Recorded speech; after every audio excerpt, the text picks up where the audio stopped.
They saw less of each other after they was married. That too did not drive a wedge between them, although Tolkien didn't think that much of joy in Ader. Those rumors are vastly exaggerated. So they were close friends. Lewis was once asked what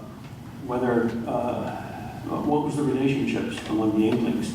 Did you influence Williams? Did Williams influence you? Did you influence Tolkien? Did Tolkien influence you?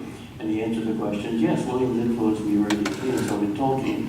I don't know whether I influenced Williams at all. As far as influencing Tolkien is concerned, one could speak of influencing Tolkien only in the sense that one could influence a Bandersnatch. If you know Jabberwocky. No one influenced Tolkien, he was his own man. What has been the reaction of agnostic/atheist students to this book? Has it had traction with them? I don't know. I never got a personal reaction from atheist or agnostic students that I know of to the book, but a number of students disliked it intensely for whatever reasons. I probably should have followed that up and questioned them more about it, but I didn't want to ruffle their feathers. You know, academics are cowards. That is all the questions I have via email. Is there someone here who would like to ask a question? The air is at least as sacred as email. So. Yes? Have you ever found a way that Lewis has created a hell inside of his Chronicles of Narnia? I didn't hear all the words in that question, so there's something about what I think about Lewis's image of hell, but could you repeat it completely so I can answer it more completely? In the Chronicles of Narnia, Lewis has Aslan as his image of Christ and Jadis as his image of the devil. Have you ever found a way in which he creates an image of hell itself? Well, I mentioned the dwarfs in the last battle.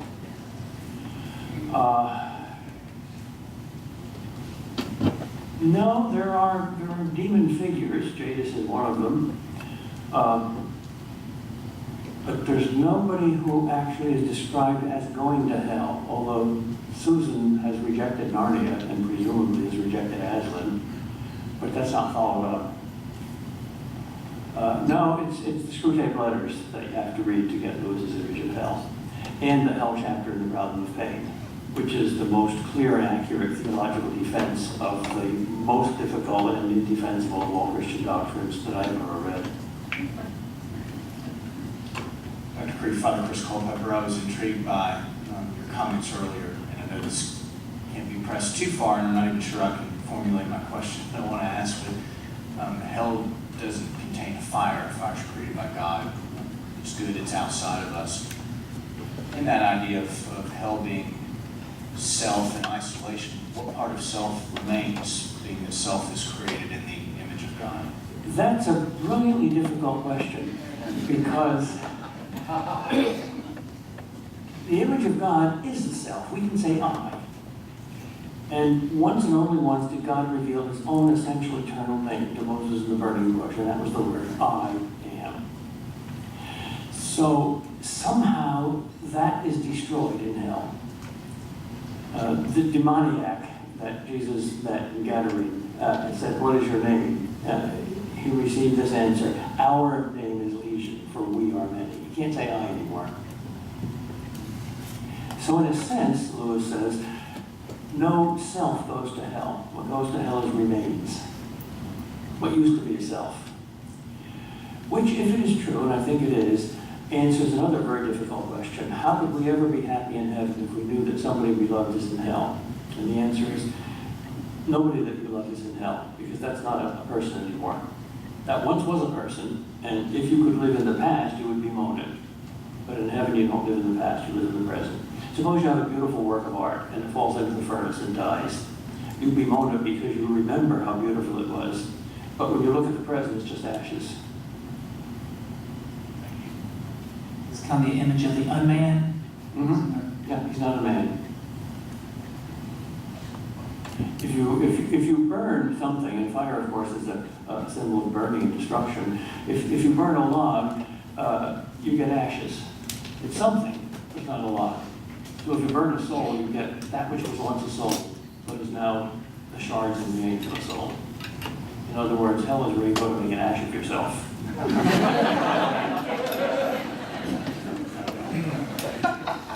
Dr. Kreeft, if heaven, we are in eternity, can we go back in time and forward in time and see what happens and is going to happen? I think so. Because God sees everything at once. And even in this life, we have little analogies of that.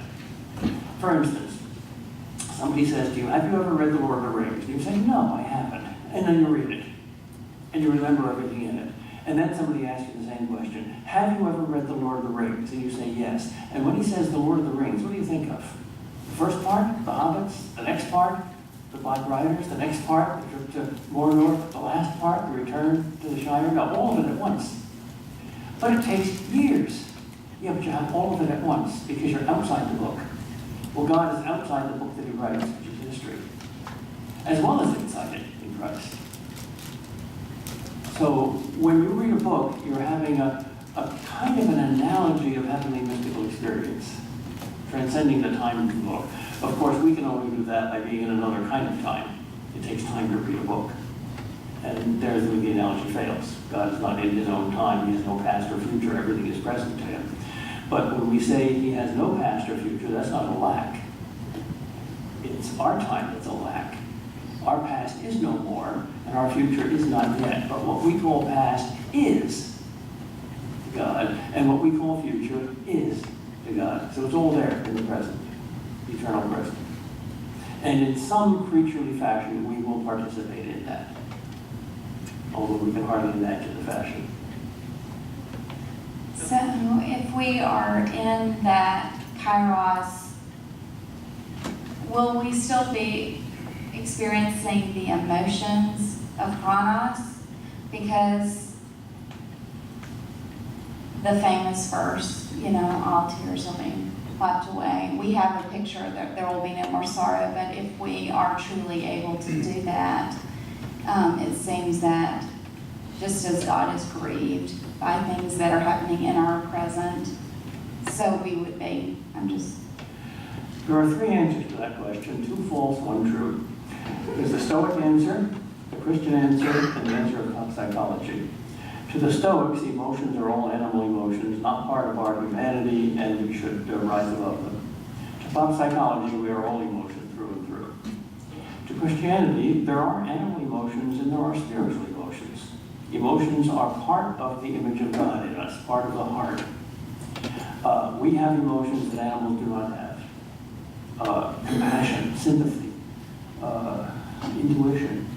And these, since they're part of the image of God, are preserved and perfected in heaven. On the other hand, animal emotions like physical pain and hunger, these will be transcended. God wipes all tears away. If you want a very good philosophical treatment of that question of the emotions in Christian theology, I recommend a little book called The Heart by Dietrich von Hildebrand. It's a bit philosophical, but not that difficult.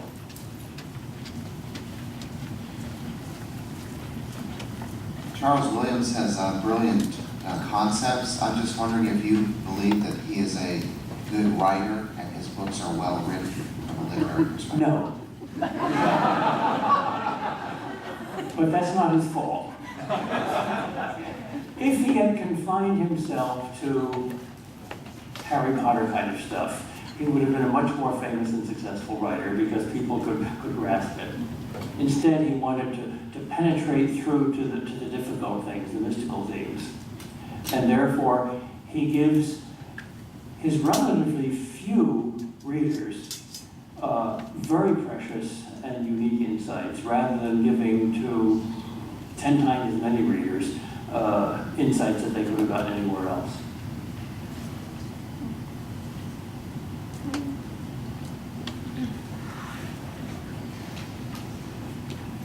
Short question. I've heard several different pronunciations of your name. How do you pronounce it? I pronounce it any way you do. It's It's Kreeft. It's Dutch. It means lobster. Kreeft. Kreeft is Americanized. I don't mind that. In fact, I'm rather more proud of being American than of being Dutch because it's my people who invented apartheid, euthanasia, legalized drug addiction, prostitution, stones at Pope Paul VI when he came to Amsterdam. You know, we're pretty decadent. How would Williams have reflected on Gollum and his loss of self, losing himself and not being able to say the word I? Is his life and the living hell, and in his final act, is that an act of salvation or an act of judgment? Well, when Tolkien writes about that scene, he writes about it from Frodo's point of view rather than from Gollum's point of view. So we're deliberately left with ambiguity. Is there any possibility of Gollum's salvation? Frodo thinks there is. Sam thinks there isn't. Frodo's right, Sam's wrong. That's the conflict between Frodo and Sam, which is very gentle in the book and vastly overdone with Peter Jackson's version of the movie. But Tolkien writes in one of his letters something I find very brilliant. He says, I love the old epics, which are stories about the conflict between good and evil, the deepest of all plots. But the problem with all the epics is that you have to identify with the characters. Otherwise, the story doesn't move you. And there's a good guy and a bad guy. All right? Identify with the bad guy, that's not good. Okay, so identify with the good guy, fine. But the good guy always wins. So you feel proud and arrogant. But if the good guy doesn't win, then you've got a false theology. Evil's stronger than good. So how do we solve that problem? Well, obviously Frodo's the good guy, and Gollum's the bad guy, and the good guys win in the end, but he avoids the problem of pride. Gee, I'm like Frodo, I could be a hero. Oh, Frodo's not a hero. Frodo rats in the end. He becomes Gollum. I do not choose to give you the ring. I take the ring for myself. And Gollum becomes Frodo, not internally, but externally. He does the task of destroying the ring. So, thank God for Gollum. And I suppose we should pray for the Gollums that we see in this world. There's always hope while there's life. And realize that the greatest of saints is only like Frodo. We have limits. All the saints are very clear about that they're sinners. In other words, there's only two kinds of people in the world. Saints who know they're sinners, and sinners who think that they're saints.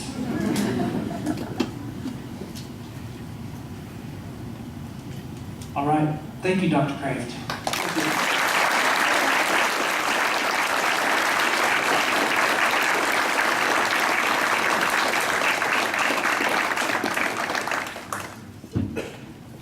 Well, we are scheduled to have lunch at 12:45. I will check with the ladies and see where we're at.